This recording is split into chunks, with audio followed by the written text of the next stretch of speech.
Welcome to Trust Me, It's Complicated, Decoding Estate Planning, Probate, and Trusts with attorney John Marshall.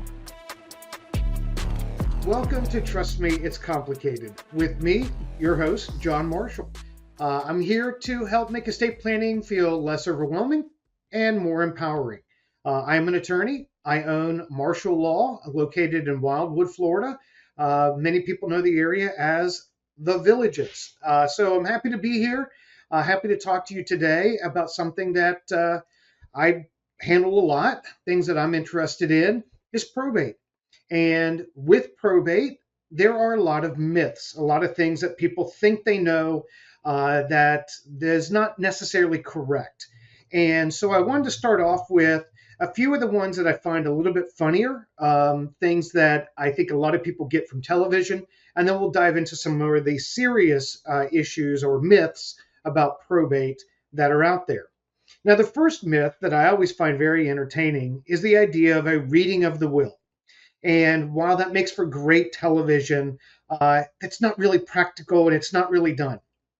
And there are a few reasons why we don't do readings of the will. One, it can be very confusing for both the attorney and for the people participating as to who does the attorney represent. A lot of beneficiaries think, well, the attorney represents me, when in fact, if the attorney is going to represent anyone, they will represent the personal representative in the performance of their duties. And even if the personal representative is a beneficiary, the job of the attorney is to make sure the personal representative follows the directives of the will and the Florida Probate Code in the performance of their duties. So we oftentimes don't want to do a reading of the will because we don't want to have confusion. The other reason that we don't like doing readings of the will is, well, there may be surprises in there. And while it makes for great drama on TV, it does not make for great drama in your office. Let me give you an example. I one time had somebody make an appointment, and my paralegal came in and she goes, "You were expecting an appointment?" I said, "Yeah." She goes, "There's 20 people here." I said, "I didn't make an appointment with 20 people. What's going on?" So I went down and talked to the person I set the appointment with, and he said, "Well, we're here for the reading of the will." And I said, "Well, we don't really do that, but you've got everybody here, so let's go ahead, we'll do it." So we gathered all the chairs in the office, sat all these 20 people in this big conference room. They hand me the will. It's in an envelope, it's sealed. I open it. Second paragraph, the lady has written, "I want to be buried in such and such a place up in Vermont, overlooking the coast, next to, my parents, da, da, da." And everybody in the room just stopped talking, or started talking and started looking around. And I said, "Is there an issue?" Well, we were in Destin, Florida. They had just cremated her and spread her ashes out to sea. So the idea that she wanted to be buried somewhere else and then had these instructions built into the will that nobody had bothered to read presented a little bit of a problem. So this is oftentimes why we say we don't do a reading of the will. It's good for drama on television, not for great drama in the office, and we don't like surprises. But most importantly, we don't want there to be confusion as to who the attorney represents. The second thing I want to kind of get through to people is that probate on television is usually wrapped up in 60 minutes. Again, they've got a time frame, you've got a story to tell, 60 minutes, we're in, we're out. I don't do criminal law, but I can tell you that Law and Order, nothing is done. They make it seem like that person was, caught by the cops, tried, convicted in weeks. No, that trial was, and the whole process was probably 2 years. Now, probate is not 2 years, but it is not 60 minutes and it is not a few weeks. Normally, we as attorneys, we measure time in probate in terms of months and years, not in hours and days or weeks. Our goal is to get it done in less than a year, and ideally, we'd like to have it 6 months to a year, we're done. But every circumstance is a little bit different. But it is not television. It is not fast. And I don't care if your attorney is Ben Matlock or Saul Goodman. It isn't happening in an hour. But again, don't call Saul, call John. The other thing I want to get out there is this idea, this myth that if I want to disinherit somebody, I give them $1. No, you give them nothing. You don't list them in the will other than to say, I disinherit this person. When you give someone $1, you have now given them standing in the document. So now they are entitled to copies of all pleadings, they are entitled to participate in hearings, the whole 9 yards. Now, ideally, if you really want to disinherit somebody and you think that person is going to cause problems, you would use a trust. And a trust is handled outside of the court. It is not handled in the court, so there are no legal proceedings, there are no public filings, there's nothing like that. It's all done privately.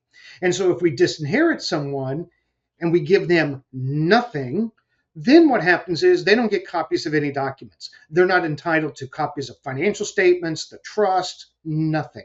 And if they want copies and they think that, hey, I want to challenge the validity of this document, I want to have access to this, well, they have to go hire an attorney, file suit against the trust, go through discovery. I mean, it's going to be a very, very expensive process. This beneficiary is going to spend thousands upon thousands of dollars before they ever even see a document, assuming they win enough to even see a document. But you give them $1, they have access to everything. And on top of that, if it is probate, even if a person's disinherited, in Florida, all of our probate records are public records. So they can request copies of them, they can view them, they can see what's going on. So again, this idea that we disinherit somebody by giving them $1, completely made up. I don't know where that came from. I could research it, but quite honestly, I just don't care. It's bunk. The third myth I want to get into, and again, this is something that comes off of television, and you see this quite often on television, is that people are making deathbed changes to their estate plans. I'm going to disinherit this person, and the attorney shows up, and they're going to make these modifications. They're signing things. Does that happen? Sometimes. Does it happen as often as you see it on television or read about it, in a fictional book, something? No, it's actually very rare. And even if a request comes in that, hey, this person is dying and they want to make a change to their estate plan, as an attorney, we would be obligated as an estate planning attorney to determine whether or not the person is competent to make changes. Just because somebody says they want to make a change doesn't mean that they are in the state of mind to make a change. We have to determine, one, is their medical condition such that they have diminished capacity? Or two, are they on medication? I've had situations where somebody is dying of cancer or dying of some illness and they want to make changes. And we have to tell them, you cannot be on your pain meds. When I meet with you, you cannot be on your pain meds. And I don't mean not take it the hour before. For probably about a good 12 hours, you can't be on your pain meds, because if I'm going to meet with you and talk with you and we're going to discuss changes to your estate plan, you have to be off the medication so I can determine whether or not you're competent. So this idea that I'm just going to roll in, talk to you, write down some changes, and we're just going to get things signed, no. Because even if we agree to make the changes, we have to go draft them and make some other stuff happen. And because, again, documents have to be executed in conformity with the requirements for testamentary documents. 2 witnesses and a notary. So, again, it's not so simple. So good for television ratings? Yes. Makes for interesting stories. Reality doesn't happen that often, and oftentimes the person is not in a mental state where they're able to consent to or be making changes to their documents. Now, we're going to shift a little bit from the stuff we see on TV, which is more sensational, to some common myths that occur simply by virtue of the fact that people they think this stuff because they've heard this stuff, and it's just kind of urban legend. And that first one is, well, estate planning is all about death. And for a lot of men, the idea of sitting down and talking about death is not something we like to talk about, because, we men, we all know that we're going to die at the 19th hole after we just shot a hole in one on the 18th, and we're having our, the best whiskey we've ever had, and now it's time to leave our mortal coil and, move on. It's not going to happen. See, what happens is most of us are going to die after a period of illness where we are, laid up in bed, or we're dealing with some type of illness that is causing us great pain, and we need other people to step in and manage our affairs, maybe make our healthcare decisions, but pay our bills, do different things like that. So estate planning isn't purely about death. Estate planning is also planning for life, but those life situations where you need someone to step up and help you and make decisions for you. And it could be temporary, it could be permanent. I was involved in a bad car accident about 3 years ago, and I, to this day, do not remember the car accident. And but what happened is I woke up and there's a cop knocking on the window saying, "Hey, you got to get out of the car." And I hear the OnStar lady talking to me. I have no idea what's going on. So I had a really bad concussion. And for about the month and a half after that accident, I needed my wife to go to a lot of my doctor's appointments, and I needed her to make some decisions for me because I couldn't trust my memory to remember what the doctor was telling me, but also couldn't be trusted that I was relaying good information to the doctor. And so in those moments, she really stepped up as my healthcare surrogate, but I named her as my surrogate under my designation of healthcare surrogate document. But again, this was planning for life, not just planning for death. Now, the fifth myth I like to touch on is estate planning is for the wealthy. Let me tell you right now, my wealthy clients, they can afford to dig themselves out of problems that occur that they haven't planned for. That's really not the issue for them. So when we say estate planning is for the wealthy, yeah, we think of that more in terms of tax planning. But in this day and age, with the federal tax exemption being so high and Florida having no income tax, no estate tax, we're less worried about taxes. What we focus more on is how are we going to pass assets off to the next generation? And let me tell you, those of moderate to even low asset values have as many issues with trying to make sure that assets pass on to the next generation as the wealthy do. And oftentimes, probably have a greater need to address some of those issues than the wealthy do. And when it comes down to addressing things like guardianships, healthcare surrogate situations, once again, the wealthy have the money to throw at those problems after the fact. But for most of us, we need to address those problems before they happen.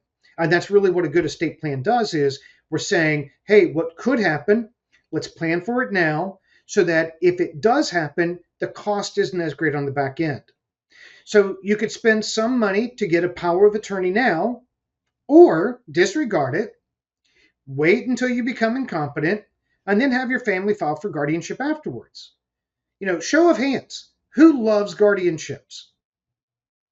I do. Why? Because that's a lot of fees. The average guardianship is probably going to run between $5,000 and $10,000 in fees. However, if I am hired as someone's attorney and I'm asked to give them legal advice, my legal advice is let's plan by doing a power of attorney. Let's do the healthcare documents. Let's do these things at a reduced cost. So if you become incompetent and you need someone to step up and handle things, we don't have to go through a guardianship in the court. We've got documents already that address the issue. And so at the end of the day, there's not a whole lot of fees. Now you have an instantaneous situation where a person can step up and help and manage things, and it's kept private, it's kept in the family. You choose who it is, a court doesn't choose who it is, but on top of that, it is a huge cost savings. So one of the reasons I became an attorney is because I had been in the insurance business, and I over time realized I represent the insurance company, I don't really represent my client, and I want to represent the client. And as an attorney, I represent the client, and that means always putting their needs first. And many of us as attorneys, that's really where our passion is. We want to take care of our clients, so we want to give you the best advice that benefits you. But for those who don't follow our advice, we will pick up the problems and put them together on the back end. It's just going to cost a lot more money. And the final myth I want to touch on in this podcast is, well, actually, no, I'm going to take that back. Second to final, because this is tangentially related. Estate planning is for the elderly.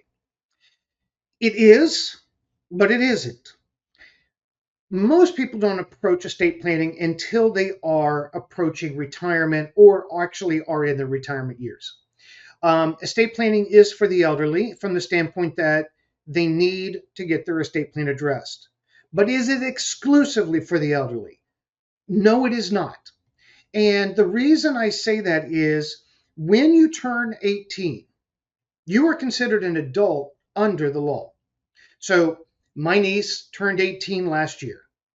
And when she turned 18, her uncle gave her a power of attorney, a healthcare surrogate, a living will, and a HIPAA waiver. And now, her super cool uncle also had a wonderful wife, or has a wonderful wife, who made sure that, yes, we gave my niece a real gift, okay? But we wanted her to have these documents because she's 18, she's an adult. If something were to happen, my sister and my brother-in-law have no parental rights anymore. But through the execution of these documents, if my niece were in a situation where she needed them to step up and manage her finances or make her healthcare decisions, they had the legal authority to do that. And when my other niece turns 18 this next year, again, we will prepare these same documents for her. They're incredibly important. But does she need a will? Does she need a trust? No. She does not have sufficient assets if those really are issues. So again, she needs some of the estate planning documents, but she's not elderly. So she doesn't need the same documents. And so again, estate planning is something that morphs through life. It changes, our needs change as we move through life. So really, 18 to death, you need some type of estate plan in there. But the type of documents or the specific documents that we use in those cases are going to be very different. So again, though, that requires an attorney to evaluate. And that kind of brings me to the last myth. And that myth is you either do or you do not need an attorney to do an estate plan. I've heard both myths. You don't need an attorney. Nobody really needs an attorney. And I've heard the other myth, you must have an attorney. The answer is, do you have to have an attorney? No, you can get legal services through companies like LegalZoom and different things like that. Where an attorney brings something different to the table is we are not just providing legal services, we are providing legal counsel and guidance. We are giving you information on the law, how it works, things to consider. And we're giving you also our experience in handling similar matters before. And so over time, what happens is people start to value more and more of what the attorney brings to the table. And can you get legal services from non-attorneys like LegalZoom? Yes, you can. Is it the same? No, it is not. But at the same time, are all attorneys created equal? No, they are not. And that's where I tell people, meet with an attorney, talk to the attorney, say, is this somebody I value their opinion on? Is this somebody that I trust, that I connect with? Because we need to connect on a personal level so that you understand what I'm telling you comes from me wanting to protect you, but also you feel that what I have to bring to the table has value. And that's how you build a good working relationship. So do you have to have an attorney? No. Should you have an attorney? Yes. So those are the 7 myths of estate planning that I really feel are the most prevalent, from some of the more absurd to some of the more important aspects of estate planning that people sometimes mistake, which is basically it's for the wealthy, it's only for the elderly, stuff like that. So I hope this information was helpful. I want to thank you for listening to Trust Me, It's Complicated. And for help avoiding probate in your own estate plan or to avoid any of those myths that we talked about earlier, call my office at 352-432-8859 to schedule a time. We'll sit down, we'll talk about those things, and we'll get you taken care of. In the meantime, don't forget to subscribe and share this episode with someone else who needs it. Until next time, have a great day. Thanks for watching. Be sure to hit that like and subscribe button and leave us a review in the comments.